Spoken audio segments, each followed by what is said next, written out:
দীর্ঘ বিরতির পর কলেজ বিশ্ববিদ্যালয় খুললে উপস্থিতি খুবই কম। এর আগে সিদ্ধান্ত অনুযায়ী খুলে দেওয়া হয় বিশ্ববিদ্যালয়গুলোর আবাসিক হল। শিক্ষকেরা বলছেন, শিক্ষার্থীদের লেখাপড়ার ক্ষতি কাটিয়ে উঠতে অতিরিক্ত ক্লাস নেওয়া হবে।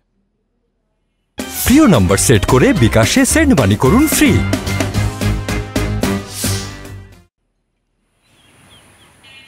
শুরুর দিক থেকেই কোটা সংস্কার আন্দোলনে ছিলেন জাহাঙ্গীরনগর বিশ্ববিদ্যালয়ের শিক্ষার্থীরা।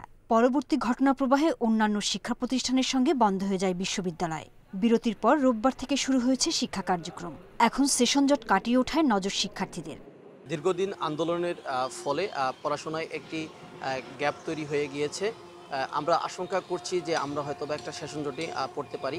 যারা শিক্ষক রয়েছেন তাদের প্রতি আমাদের অনুরোধ থাকবে যেন এখন থেকে একাডেমিক কার্যক্রমগুলো তারা চালিয়ে নিতে পারেন। তাদের কোনো ধরনের সমস্যা, একাডেমিক কোনো সমস্যা থাকলে উইল সলভ দ্য প্রবলেম, অবশ্যই।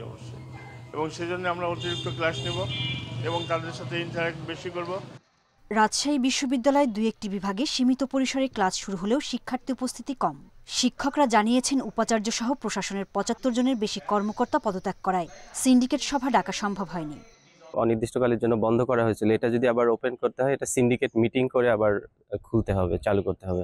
তো আমাদের এই মুহূর্তে প্রশাসন নেই, আমাদের কোনো ভারপ্রাপ্ত প্রশাসনও নেই, ফলে এই মিটিংটা ডাকার মতো কেউ নেই এই মুহূর্তে।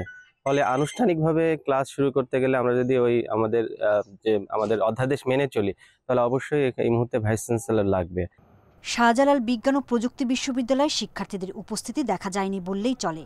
শিক্ষক কর্মকর্তা কর্মচারীদের উপস্থিতিও একেবারে কম। বরিশাল ও রংপুরের বেগম রোকেয়া বিশ্ববিদ্যালয়ে অনেকটা একই অবস্থা দেখা গেছে। আমাদের থার্ড ইয়ার ফার্স্ট সেমিস্টারে ফাইনাল এক্সাম হওয়ার কথা ছিল, সেমিস্টার ফাইনাল, বাট আপাতত যেহেতু ভিসি নাই, সো এই বিষয়ে কোনো নির্দেশনা আসেনি। খুলনা বিশ্ববিদ্যালয় খুললেও ক্লাস শুরু হবে 25 আগস্ট। তবে শিক্ষার্থীর পদচারণায় মুখর টাঙ্গাইলের মাওলানা ভাসানী বিজ্ঞান ও প্রযুক্তি বিশ্ববিদ্যালয়। এদিকে সব কলেজ খুললেও দেখা যায়নি শিক্ষার্থী উপস্থিতি।